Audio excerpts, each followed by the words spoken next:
สวัสดีค่ะพี่น้องฟังนะคะประมาณตี 5:40ค่ะตอนนี้มาแล้วฝน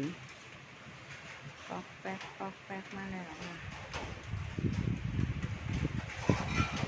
โอ้ยมาแบบแรงเลยแม่นเสียงยังค่ะได้ยินเสียงแล้วเปล่ากระโดดลุกออกจากที่นอนเลยมาแล้วเช้านี้นะคะพี่น้องตี 5:40นี่แหละค่ะตอนนี้บรรยากาศโอ้ยลม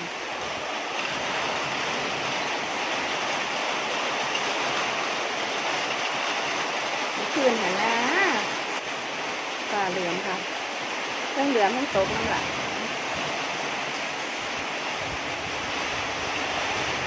โอ้ยลมค่ะยางค่ะ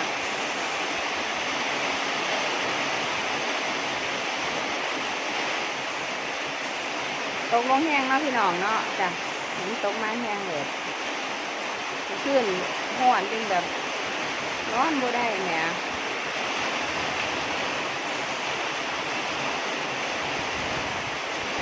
มันเอาหลายคนไงสิเด้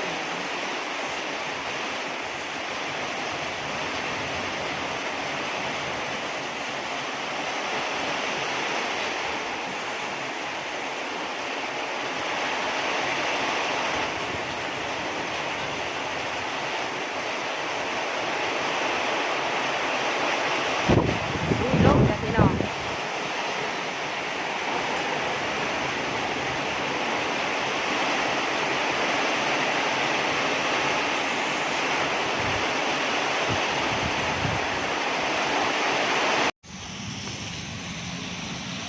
หลังจากที่ฝนตกแล้วเด้อพี่น้องเด้อน้ำค่ะอันนี้คือที่หน้าร้านที่ทำงานค่ะประตูมาถึงร้านละ